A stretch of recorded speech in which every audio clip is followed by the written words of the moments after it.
Hi there, everyone. My name is Christian Eschbach, and welcome to another one of my album reviews. It is Alice Cooper time again. I always love Alice Cooper time. Alice Cooper time is great time. All right. So, last time we had some Alice Cooper time, I covered the Constrictor album, and I busted out my picture vinyl for doing the review. Now, I'm going to bust out something equally cool this time around for you. But this is the original album release cool. And this is a cool album release. I'm actually using the vinyl this time around exclusively because of how cool this is. All right. So, this is the front of the album cover. If you pick up the CD or the cassette, you should be somewhat familiar with this. It's edited in different ways. It's really cool. You can kind of see there's a door there. It's Alice Cooper's face basically juxtaposed upon some doors. You see the door handle in there and whatnot. It's really cool. The back of it is the back door of a building. Now, when you get into the concept of this album, and this is one hell of a concept album, folks, this all starts making sense, and then it gets more interesting as it goes.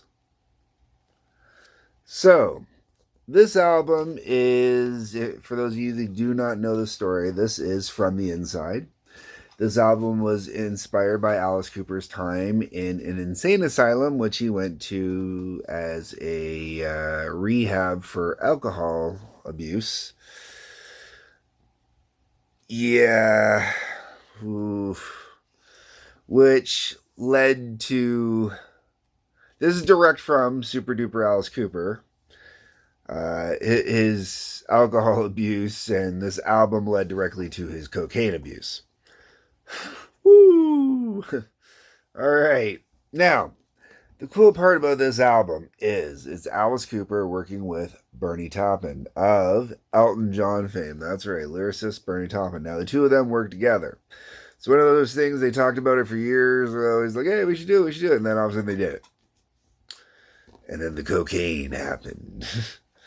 So, this album, honestly, well, not a top 5 album for me. Might actually still be a top 10 album. I have a lot of love for this album on so many different levels. I have been listening to this album. I have had a cassette copy of this album since I was 10 years old. I got a cassette copy for my 10th birthday. A cassette copy of this and a cassette copy of, I believe, School's Out at the exact same time from my dad. And I love this album. I actually heard this album for the very first time on vinyl through my dad. My dad's buddy had a copy on vinyl, and I got to listen to it that way. Fantastic album, man. Maybe not exactly age appropriate for a 9-year-old or a 10-year-old, but it was a great album, man. Great. It still is. Okay, so the album opens up with From the Inside, which sets the mood. And basically sets the mood of Alice Cooper's going into the nut hatch because, he's gone batshit crazy, right? From the inside, He's from the inside looking out, That's the idea. It basically sets the stage for everything. Now, the next track is Wish I Were Born in Beverly Hills. And this is a comparison to what would have been one of the girls in there. When you listen to the lyrics, it sounds like he's talking about one of the girls. And, he's talking about how he wished he was born in Beverly Hills so he could do all these things, do all these things as a woman, basically, and reap all these rewards, and how it'd be considered totally okay and socially acceptable. It's a great piece, honestly is. I absolutely love it. And I've actually gotten to see that one live, I believe, once. I think so. I'd have to double check. But great tune. After that, we get into The Quiet Room. The Quiet Room is fantastic.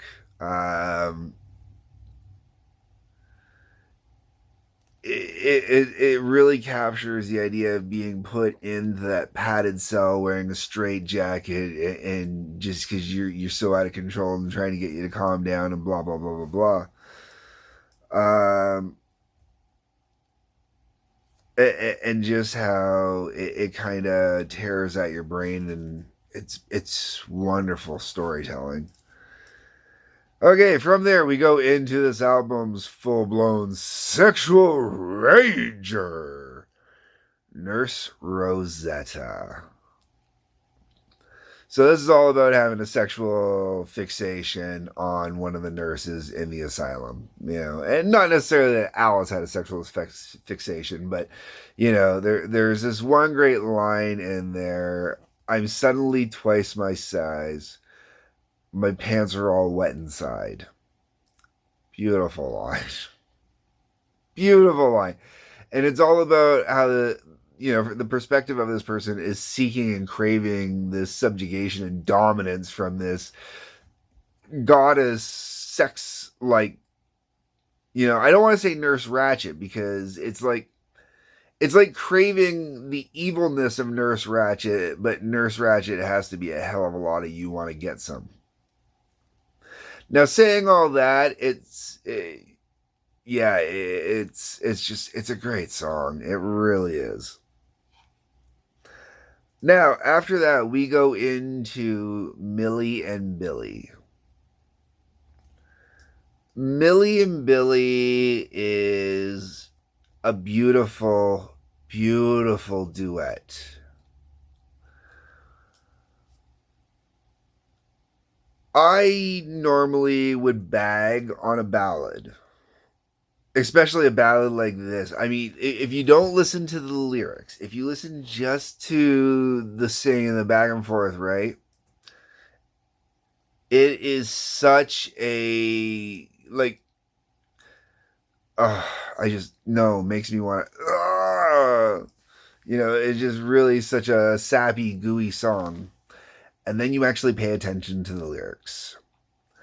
And all of a sudden, it is the creepiest, most beautiful, psychotic ballad, psychotic love song of all time, okay? As you realize that it's two people singing to each other about the murder they committed, how they disposed of the bodies, just so the two of them could be together. And the thoughts of their children and this, that, and the, oh my God, it is lyrically psychotic beyond belief, wrapped up in this amazing, amazing ooey gooey love song. Brilliantly done. Now, the CD, I wish I had grabbed my CD copy, because the CD, there was actually a misprint on the CD, or they reversed track orders on the CD, but they didn't change it on the back of the album, because I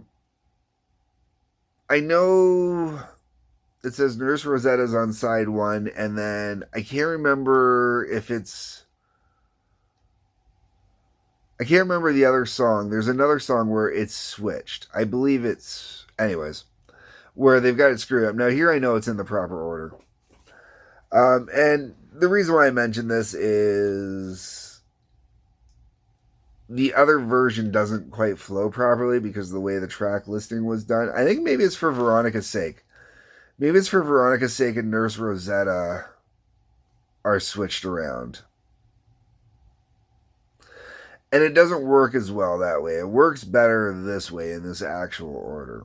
At least I think so. Okay, so then you get to side 2, which has Sirius.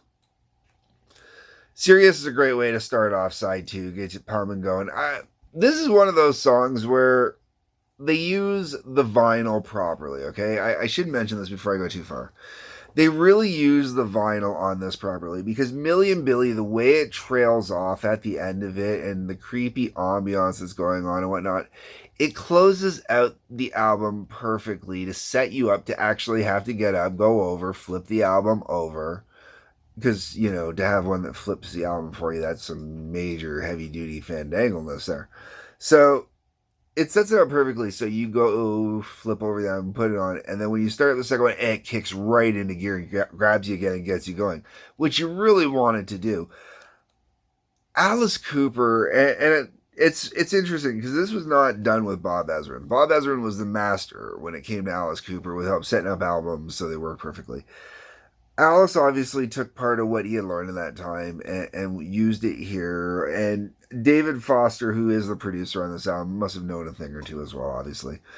But they set this up perfectly. They really do, to get the perfect flow going through. Sirius is just really high paced. Sirius in today's world would almost be a joke. Um, because it's just kind of like everyday. Oh, it feels like if you watch anything on TV, if you kind of follow the everyday nomenclature, Sirius is just kind of like your everyday person with just, your basic everyday anxiety nowadays. Whereas here, it's more about, what we are just considering normal now being something that, really kind of puts you over the edge and can land you in the nuthatch. Sorry, folks, I'm mixing up terminologies here.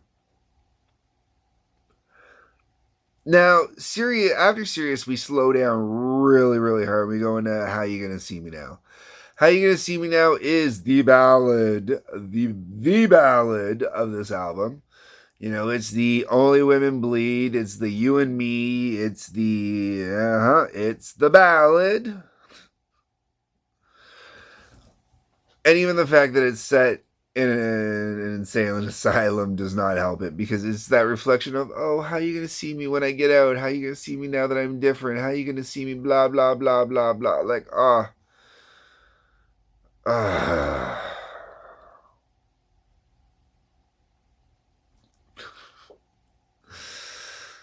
it needs to be on there, but it doesn't need to be on there. After that, we get into For Veronica's Sake. I have always loved For Veronica's Sake. Uh, Amazing song. I cannot stress how much I love For Veronica's Sake. It's just got this great get up and go kind of feel to it. The whole album, obviously, as I mentioned, not Bob Ezrin. It's David Foster. There's a lot of the core band here. Some of them aren't here as well. Blah blah blah blah blah. So comparing it to other albums, it's you can't. Musically, it's even moved forward in its own way musically. Like, it's got a bit of more of a harder edge to this album. You can feel a little more of that punk inspired kind of vibe, the high paced attitude. And For Veronica's Sake, you really kind of get that high paced attitude coming through. There's just something in that music, you can feel it. And as a kid, I wouldn't have known anything about it. As a kid, I just would have really liked it. And really liked the pace and the song and whatnot. And the joke of it is Veronica is a pet, which I'll get into a little bit more as we go. Then we go into Jackknife Johnny. Jackknife Johnny is a slow song. And it's a ballad, but not a ballad in the slow, not a ballad in the How You Gonna See Me Now sense.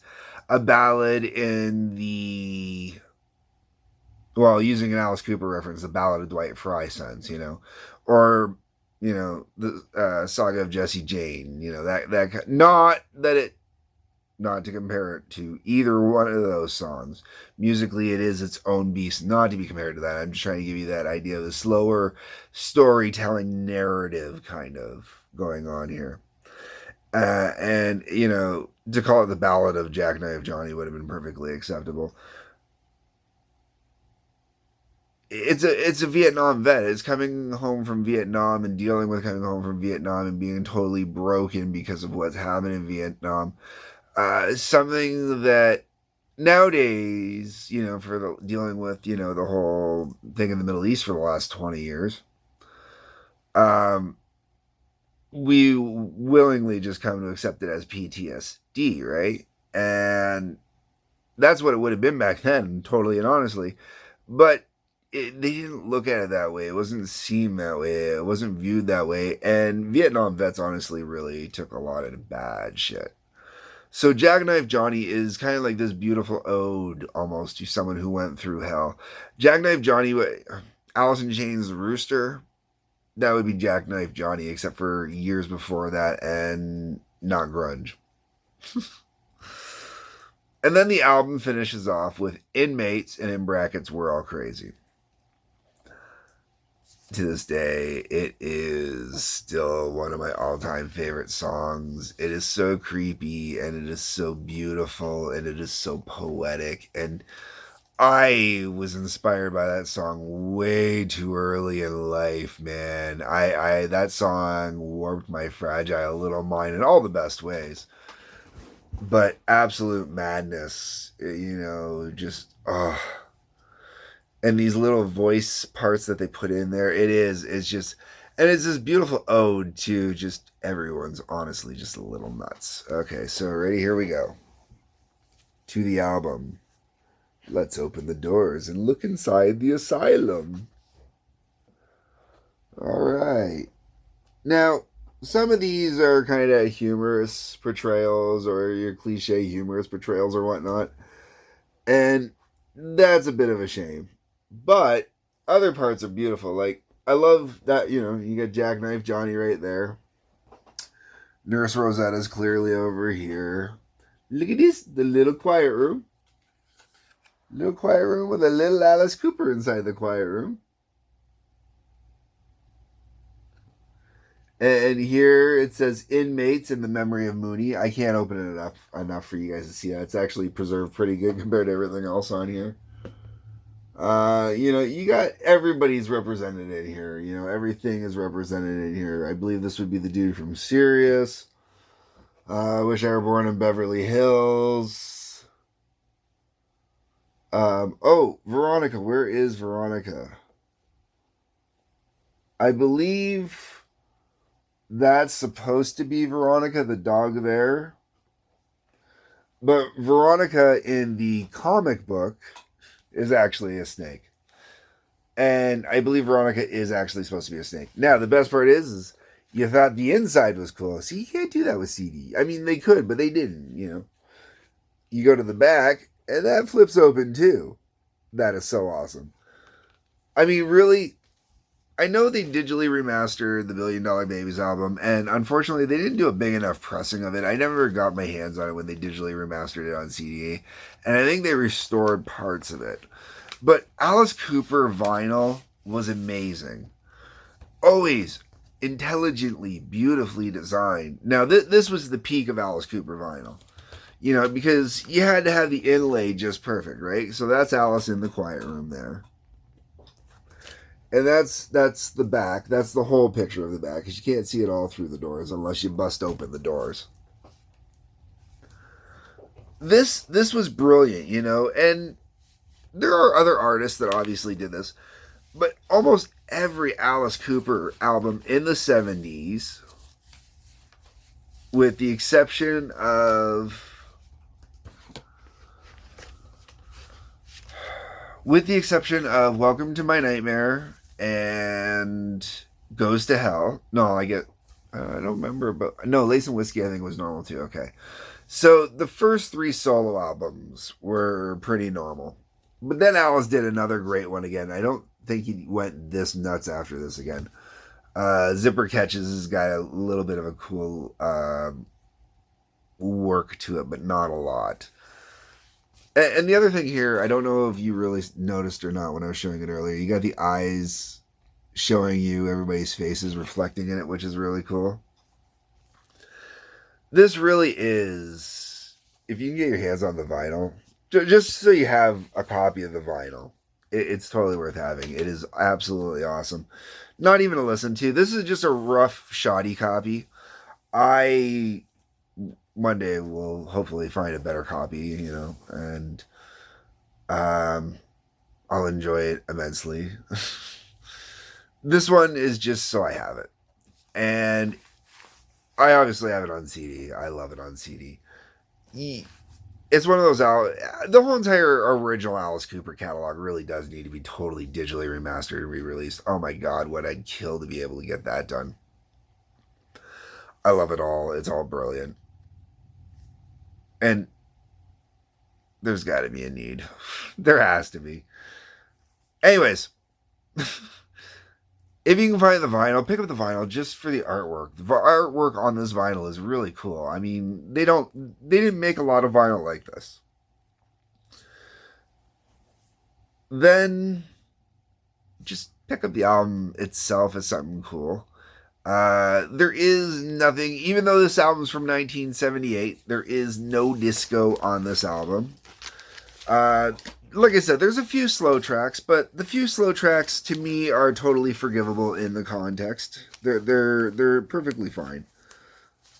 And except for How You Gonna See Me Now, but that's just my personal prejudice against ballads, especially Alice Cooper with ballads. Those type of ballads, anyways. Outside of that, folks, you know the routine here. You know, hit the like button, hit the subscribe button, hit the share button if you like. Leave me your comments. Let me know what you think. When it comes to this album, I'd really like to know what some of you think, because I know this is a hit and miss album for people. Outside of that, peace, love, take care.